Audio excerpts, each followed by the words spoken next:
머니올라 구독자 여러분 안녕하십니까? 염블리의 비밀노트 시작합니다. 이베스트 투자증권 염성환 부장님 나오셨습니다. 어서 오십시오. 안녕하세요.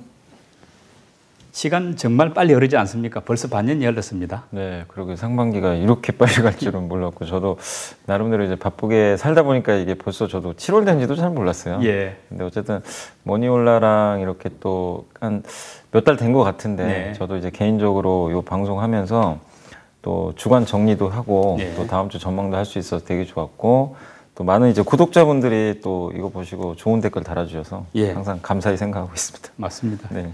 뭐 구독자들이 진짜 우리 염블리 비밀노트 참 관심도 많고 많이 격려해 주시니까 힘이 됩니다. 네. 뭐 상반기에는 나쁘지 않았고 하반기에는 우리 개인이나 장이나 모두 더 좋아지길 바라면서 본론 들어가 보겠습니다. 이번 주 증시는 보면은 한마디로 이렇게 정리가 잘 안 되더라고요. 조금 오른 것 같기도 하고 내리기도 하고 뭐 총평을 하자면 어떤가요? 그냥 뭐 아무 변동이 없었다 보시는 게 좋을 것 같아요. 그냥 예. 거래 대금도 거의 안 나오고 네. 그냥 지수가 하루 오르면 다음날 조금 빠지고 뭐 약간 이런 식으로 횡보하는 모습이었는데 그래도 그 안에서 좀 특징적이었던 게 코스닥은 되게 좋았어요. 그랬죠. 예. 그러니까 왜냐하면 그 전에는 코스닥이 코스피보다 월등히 좀 수익률이 약했거든요. 네. 예, 그래서 대형주 위주로 순환매가 돌다 보니까 근데 이번 주 들어와서 좀 바뀌었던 게 바이오하고 그다음에 코스닥의 대표적인 IT 기업들이 갑자기 반등을 했거든요. 특별한 뭐 이유가 있었던 건 아니고요. 많이 좀 소외를 받았는데 그 섹터들이 좀 반등을 하다 보니까 코스닥이 코스피의 수익률 격차를 조금 쫓아가는 네. 그런 흐름이 나오면서 그래서 일단 양 시장에 좀 격차가 좀 벌어졌다. 그리고 코스피는 아시겠지만 삼성전자가 너무 답답하니까 예. 이게 삼성전자랑 SK하이닉스하고 LG화학 저는 이 세 개를 보거든요. 이 세 개가 좀 움직여줘야 돼요. 시총이 큰 제조업체니까. 예. 그러지 못하고 뭐 삼성전자도 오히려 밀려버리고 네. 예. LG화학도 좀 부진하면서 결국 시장이 좀 대형주 중심으로는 굉장히 답답한 네. 그런 흐름들이 좀 이어지지 않았나 이렇게 보고 있고 반면에 코스닥은 시총 상위 기업들 대부분이 바이오가 너무 많아요. 예. 근데 그 바이오로 순환매가 일정 부분 불면서 좀 갔는데 결국 시장이 지금 원하는 건 뭐냐면은 그 지금 유동성 장세잖아요. 사실 뭐 돈이 워낙 많이 아직 그렇죠. 예. 개인들도 여전히 살 여력이 있고 한데 그 안에서 뭔가 뚜렷하게 주도주가 안 나오다 보니까 사람들이 결국에는 가격을 찾는 것 같아요. 지금 안 오른 게 뭘까 네. 고민하다가 일단 펀더멘탈보다도 그걸 하나씩 찾아서 이렇게 들어 올리는 그런 현상이 예. 어쨌든 이번 주까지도 계속 이어졌던 것 같습니다. 네. 자, 한 가지씩 한번 짚어보겠습니다. 일단 6월 수출을 보면은 548억 달러로 작년 동기 대비 39.7%가 늘었고 역대 최고치라고 하더라고요. 네. 이렇게 수출 실적이 호조라는 걸 보면은 앞으로 당분간 우리 국내 기업들 뭐 상황이 나쁘지 않고 업황이 또 정시에도 뭐 그럭저럭 뭐 잘 갈 것 같다. 이렇게 평가해도 될까요? 네, 그러니까 6월 수출이 지금 39.7%나 늘어서 기대치가 33% 정도였거든요. 네. 그 블룸버그에 수출한 게 이제 33%인데 그걸 뛰어넘을 정도로 굉장히 좋은 예. 실적을 냈고 이걸 보면 우리나라 그 경제 펀더멘탈은 여전히 좋은 것 같고 네. 그다음 뭐 한 증권사에서도 그런 얘기를 했더라고요. 그러니까 우리나라의 그 이 수출 데이터가 글로벌 경기를 나타내는 가장 선행 지표다. 예. 워낙 뭐 그러니까 전 세계에서 가장 빨리 발표하잖아요. 이런 데이터를 발표함으로 인해서 이게 되게 중요한 게 데이터가 늦을수록 사실 이 타이밍도 중요한 건데 늦으면 사실 데이터 가치가 점점 떨어지거든요. 그렇죠. 근데 굉장히 빨리 발표를 하기 때문에 그것도 10일 단위로 발표를 해주잖아요. 그래서 그런 면에서 한국의 수출 데이터만큼 글로벌 경기는 저는 빠르게 나타내는 지표 없는 것 같아요. 근데 이 데이터가 하는 게 뭐죠? 한국의 수출이 이렇게 잘 된다는 건 또 한국은 아시겠지만 웬만한 산업이 다 들어가 있잖아요. 예. 뭐 바이오부터 해가지고 뭐 제조업까지 다 제조업, 갖고 뭐 있죠. 무형 자산도 있고. 근데 이런 데이터들이 한 번에 이렇게 빨리 발표가 되는데 이게 39% 지난달에도 40%가 넘었고. 네. 그건 뭐죠? 경기 회복에 대해서 지금 걱정할 필요가 없다는 거죠. 그러니까 우리 눈으로 지금 경기가 좋은 거를 확인을 하고 있어요. 예. 그런데도 많은 분들이 의심을 해요. 이 경기 회복하는 거 맞나? 근데 데이터가 보여주잖아요. 예. 그것도 빨리빨리. 그래서 이 수출 데이터가 언제까지 좋아질지 모르겠습니다. 하반기에는 대부분의 전문가들이 20% 아니면 10%대로 떨어질 거라고 다 봐요. 근데 그것도 나쁘게 보진 마세요. 왜냐면은 이게 계속 30% 40% 나오는 게 오히려 그게 비정상입니다, 사실은. 너무 좋은 거니까 뭐 15% 20% 정도 유지를 해주면 그거는 여러분들이 아 이제 경기 꺾었구나 그렇게 보는 건 아니고요. 모멘텀이 좀 둔화되는 것뿐이지 경기 회복 자체는 계속 이어지는 거니까 여러분들이 계속 데이터 체크하시면서 여전히 아직까지 6월까지는 수출에 대해서는 전혀 걱정할 필요는 없다 이렇게 좀 말씀드리겠습니다. 예. 그리고 이제 수출 그 분야 중에서도 특히 이제 반도체가 1등이지 않습니까? 그 제일 중요한데 111억 달러 6월 달들 치고는 뭐 사상 최고치고 또 뭐 마이크론도 얼마 전에 나왔습니다만 3월, 5월 이 실적이 상당히 좋았지 않습니까? 네네. 이렇게 보면은 이제 삼성전자나 SK 하이닉스 주가가 당연히 좋아야 되는데 주가는 그렇지 못하거든요. 기대만치 못 미치는데 그 이유는 뭔가요? 그러니까 일단 마이크론에 대해서는 다들 의아해하더라고요. 아니 실적이 이렇게 좋게 나왔는데 주가 그날 5% 급락이 나왔거든요. 두 가지 이유가 있는 것 같더라고요. 일단은 반도체에 대해서 확신을 못하는 것 같아요. 투자자들이. 마이크론이 그렇게 얘기를 해도 삼성전자 하이닉스 얘기까지 우린 들어봐야 되겠다. 야 너네 3등 아니냐. 1, 2등 거 들어보고 결정하겠다. 그리고 그 전에 좀 실적 발표 전에 좀 올랐잖아요. 그러다 보니까 확인하자는 심리가 발동을 해서 일단 좀 정리하겠다는 그 욕구가 좀 강했던 것 같아요. 나빠서라기보다는 의심이죠. 그리고 반도체가 진짜 언제까지 좋을 거냐. 재고가 늘어나면 어떡하냐. 문제는 그 서버 업체들의 재고가 좀 많나 봐요. 일부. 그러면 하반기에 서버 업체들이 재고가 있으니까 구매를 안 할 수 있다. 그럼 가격이 떨어질 거 아니에요. 이 우려 때문에 일단은 좀 의구심을 가지고 그래서 일단 매도를 했던 것 같고 두 번째가 디지털 그러니까 이 디지털세라고 하기도 하지만 최저 그 법인세 있잖아요. 15%. 그거를 OECD 국가 대부분이 이제 동의를 했나 봐요. 그러면 특히 마이크론도 그렇지만 미국의 반도체 회사들이요. 그쪽에 그 법인세율이 낮은 데서 공장이 좀 있나 봐요. 그런가요? 예, 마이크론도 일부 있고. 그러면은 법인세가 올라가잖아요. 부담이 된다. 네. 그래서 이제 그게 몇 % 정도 영향을 줄지 모르겠어요. 근데 그런 뉴스도 있었어요. 그러니까 그 두 가지가 맞물려 가지고 마이크론 팔자가 좀 쏟아져 가지고 급락을 했는데 근데 그 금요일 기준으로 봤을 때는 하이닉스랑 삼성전자 별 반응은 없습니다. 오르는 건 아닌데 마이크론이 옛날 같은 5% 빠지면 우리나라도 같이 덩달아 빠지거든요. 근데 삼성전자가 계속 보합권 유지를 하고 있고 하이닉스도 약보합 정도고 그러니까 그런 거 보면 이것들을 우리 한국에선 좀 반영을 했다라고 보고 있는 것 같아요. 그다음 법인세 문제도 우리나라 같은 경우는 주로 공장이 물론 중국에도 있지만 대부분 한국에 반도체 공장이 많잖아요. 또 미국에 있고 그러다 보니까 그 법인세 영향이 별로 크지는 않습니다. 사실은. 그래서 이건 마이크론하고는 좀 별개 이슈잖아요. 또. 그래서 그러다 보니까 한국에서는 주가 반응이 좀 별로 크진 않았는데 근데 이제 많은 분들이 생각하시는 건 그러면 도대체 언제 갈 거냐. 근데 이런 뉴스들이 자꾸 나오다 보니까 상단이 막혀 있는 거죠. 올라가지 못해요. 그러니까 반영을 해서 하단은 단단해요. 삼성전자 8만 원 밑으로는 거의 안 빠집니다. 근데 조금 올라가면 82,000원, 빠지면 8만 원. 이러다 보니까 이제 좀 답답해 하시는데 결국에 제가 전문가는 아니니까 반도체 근데 제가 모든 보고서를 종합해 본 결과는 뭐냐면 결론은 그거예요. 이 두 가지입니다. 아까 말씀드린 악재가 하나 해소돼야 되는 거. 악재 해소는 뭐죠? 서버용 디램 가격이 하반기에 좀 빠질 것 같은데 이게 안 빠질 거라는 확신이 들어야 돼요. 근데 7월 말에 기업 설명을 합니다. 2분기 실적에 대해서. 그러면은 톤을 얘기하겠죠. 마이크론처럼 우리 어떻게 봅니다. 그걸 확인하고 시장이 기대한 것보다 좋게 보면 아마 주가 한번 반응을 할 것 같아요. 제 생각에. 그거 하나랑 두 번째가 이거는 정말 공통적으로 많은 애널리스트가 하시는 얘기인데 매출액이 늘어야 된다. 삼성전자 매출액이요. 2012년도에 200조를 돌파했거든요. 근데 그 매출액이요. 지금도 거의 비슷해요. 9년 동안 매출액이 많을 때가 240조에서 50조. 연간 연간으로 9년간 거의 그 레벨에서 왔다 갔다 한대요. 근데 시장이 TSMC는 안 그러거든요. 매출 성적이 꾸준히 나오고 애플도 마찬가지인데 근데 놀라운 사실은 삼성전자하고 이 삼성전자의 매출액하고 영업이익 순위가 전 세계 시가총액 한 200조 이상 되는 그런 기업들을 조사를 했나 봐요.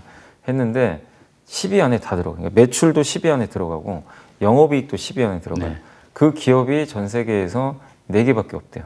그런가요? 전 세계 이게 그 위로는 사실 몇 개 없어요. 그 뭐 애플이나 그 석유 재벌 아시죠? 아람코. 뭐 그 정도예요, 사실은. 그 정도밖에 없는데 그러면 이렇게 돈을 많이 벌고 이익도 많이 내는데 주가 왜 안 가냐? 왜 이렇게 싸게 거래되냐? 시총은 500조고. 애플이 2,000주인데 네. 애플보다 못하다 하더라도.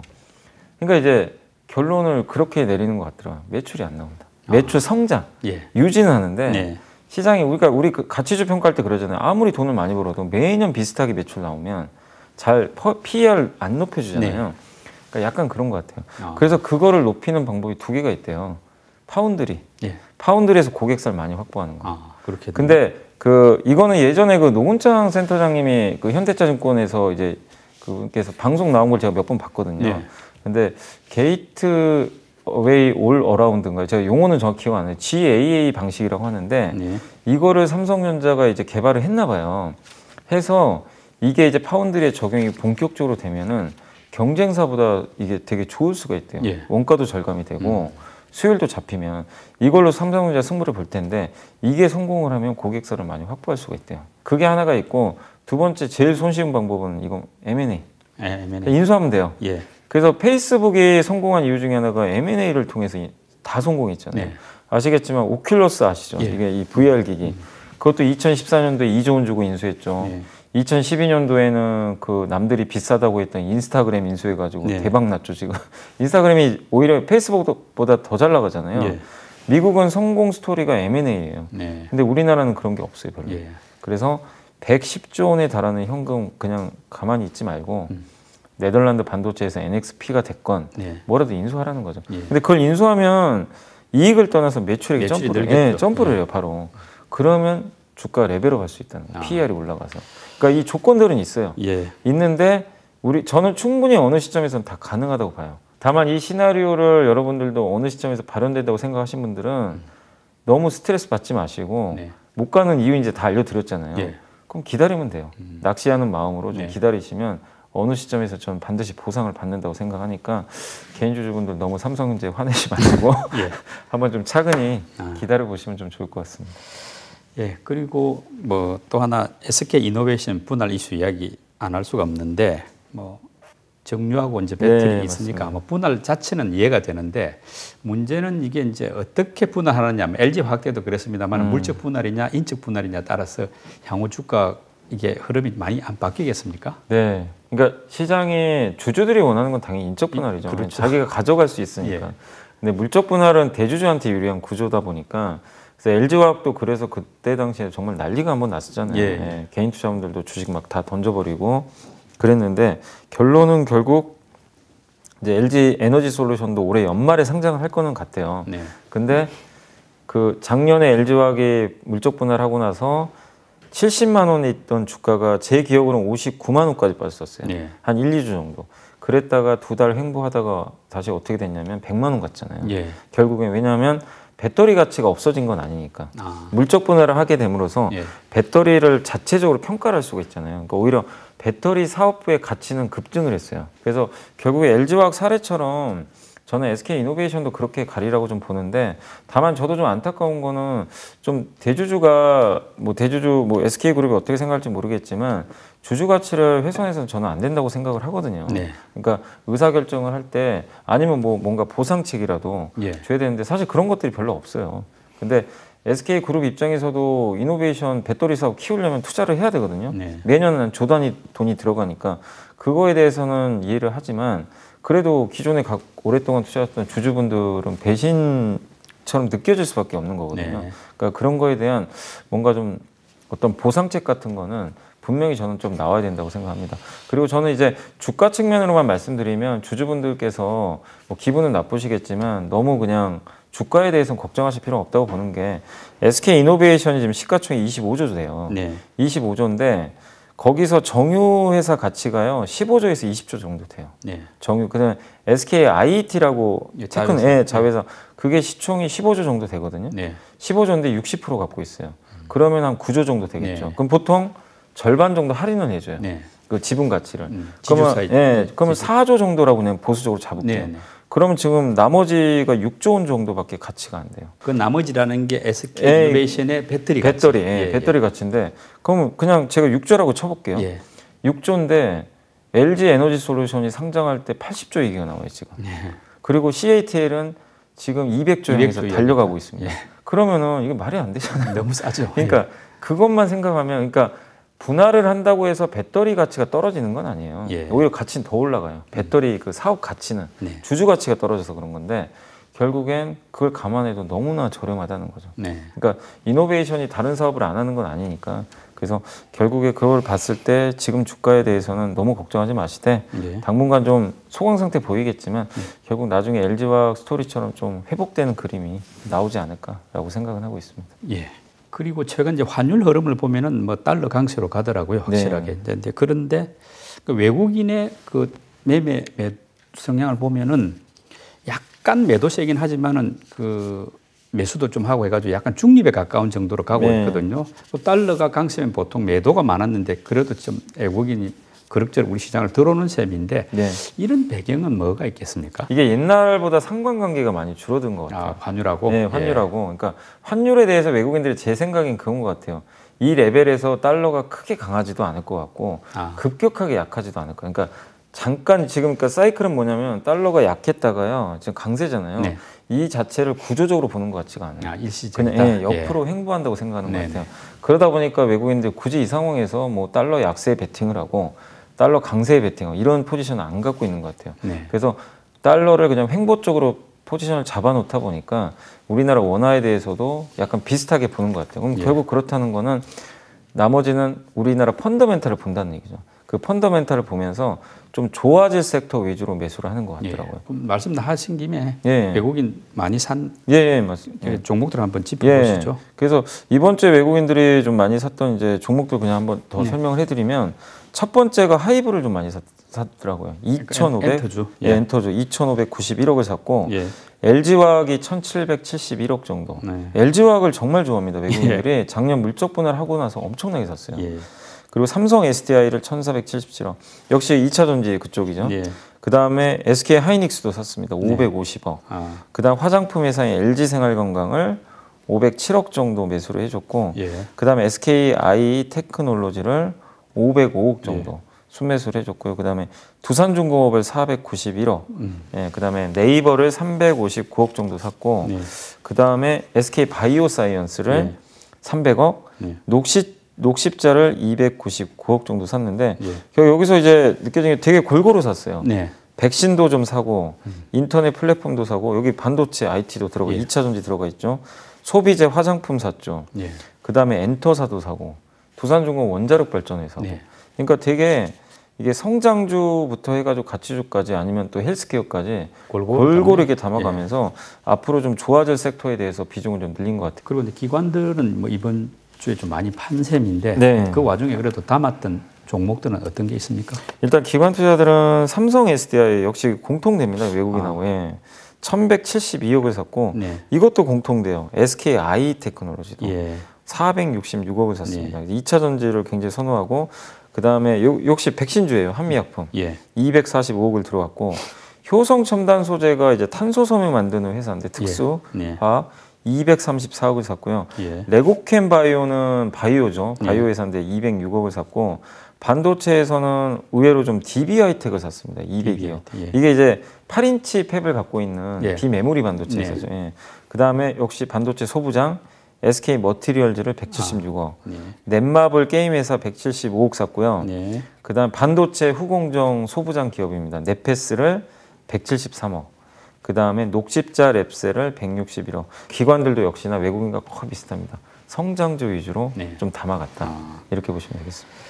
그리고 이제 개인들 투자를 보니까 신용융자 잔고가 역대 최고치라더라고요. 약 24조에 육박하고 있고 또 인버스 레버리지 이른바 곧버스요.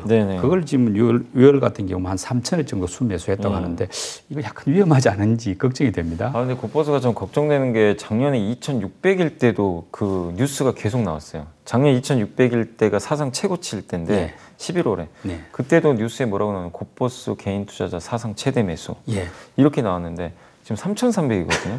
그때 사신 분들은 지금 손실이 엄청나고요. 2배씩 까먹잖아요. 그러니까요. 그리고 1,800포인트부터 곧버스 하신 분들은 손해가 어마어마합니다. 거의 한 마이너스 80% 될 거예요. 아유. 엄청나거든요, 지금. 그러니까 지금 올라갈수록 계속 손해를 보는데 차라리 인버스면 한 배니까 좀 그럴 수 있지만 곧버스 2배로 손해를 보니까 이러다가 지수가 만약에 3,500, 600 진짜 이거는 뭐 극단적인 과정이지만 하반기에 만약에 4,000을 가면 정말 이거는 큰일 나거든요. 예. 그러니까 고버스는 저는 뭐 인버스 한 배짜리는 좋은 뭐 해치 차원에서 하시는 건 괜찮아요. 근데 이거 2배는 투기적인 거거든요. 분명한 건 고버스가 작년부터 개인이 엄청나게 서서 손해를 본 상품인데 지금 문제가 굉장히 심각할 정도로 손해를 보신 분들이 너무 많이 생겼어요. 예. 그래서 되도록이면 좀 고버스 쪽에 대해서는 좀 투자를 안 하셨으면 좀 좋을 것 같고, 그 다음에 신용융자 잔고도 네. 지금 역대 최고 24조 원에 육박을 하잖아요. 근데 융자 잔고는 이렇게 보시는 게 좋을 것 같아요. 장이 좋을 땐 늘어날 수밖에 없어요. 이건 어쩔 수 없어요. 과거에도 그랬으니까. 근데 이게 언제 부메랑이 되냐면 폭락장이 왔을 때, 예. 그때 반대 매매가 나가니까.